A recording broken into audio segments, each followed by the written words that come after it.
tutungin paite audio story lam ibei non ding atang thu papa papa agel tu le asim khetu walte gin khen pau in ngai chiat dinga hoi isak le mi te kyanga in a ser son ding kakipa ke papa papa oga somlani sangni le somla giat phalwang ma agma sa khwan hun vela thiltung hiya thiltung tak tak hi katanu to insong sang le hoi tak mai khat chunga kaumwa himale huai insong pen song bangza sanga kowom na pen asong bangza na hiam chi bel ka thei tuan ke abang te mu pilot thei glass ngena bol hiya tunna le vanom te etin pisa poimo tak bang hi hima le kwate pisa hiya bang to kisai sai namun hi hiam chi bel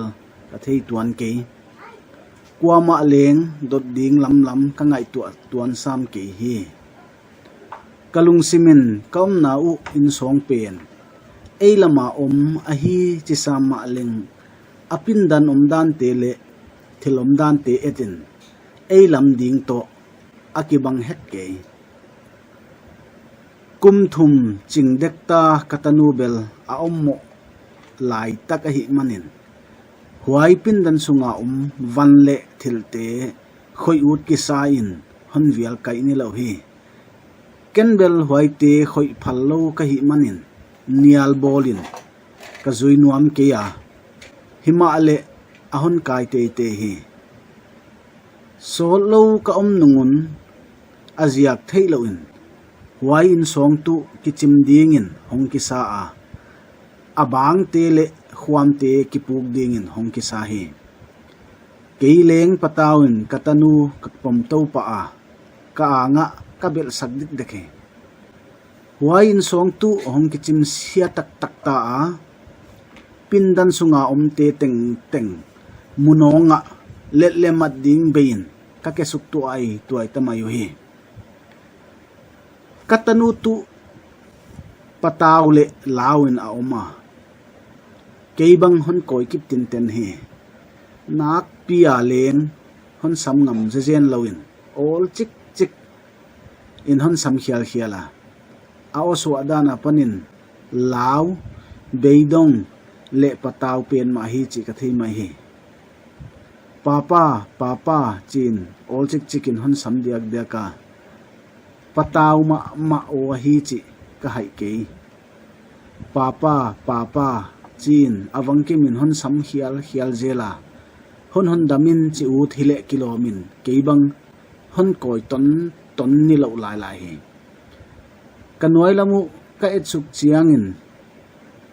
katanu kia gen tak lo keima leng ki hon dam zo lo ding ka hi chi ka ki thei mai hi kanoi lamu ka en suk zela leitual kamgal mu sukte tuai ziakin mei pite tunga ka hi chi ka thei hia he midang te le inchim kisia te leilam zuanin movies khonga slow motion mu te to ki bangin all in leng suk dai dai mai ma o he katanoin papa papa hon chi zom zela keila panpi tu be ki sign kalung buaya hima ale pataw ka hi lambel ama ka thei sak nuam ke kalung sim sunga boy ke si ding hileng le nang bek hon dam nuam hin na zo zen teling emo ka chia khasia ki sain ka tha bang hong suwa khali katanu gen tak lo keileng ka ki happy pen ma hi hima le hi thei kanei non tuan ke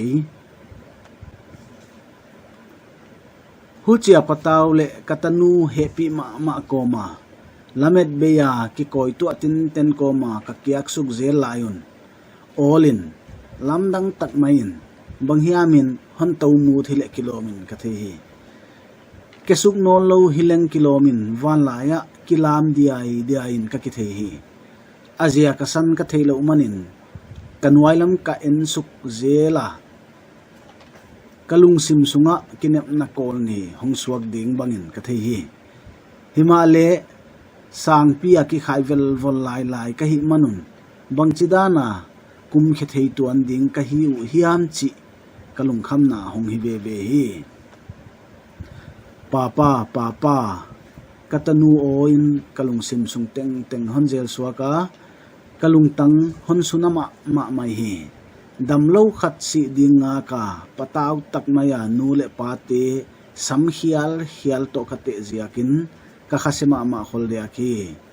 kazal manglam himaile kachima ma maya huchi komin ka ki khai ge goi lai hi abana bang hong tung hiam chi ka thei bun zo non ke thei be leng ka som non tuan ke wai huna katanu panpi tu be he pi na o kazak te ziak le ka be dot na le pataw na asan luat manin wangai tu akik leng ka u non dek ke himale hiai thu hon gel khe thei lai kai manin wain song ke chim na site la ka tel khalo ka hi chi ka ki thei chian hi huai hun takin zo ka hian ngoi mai ka uta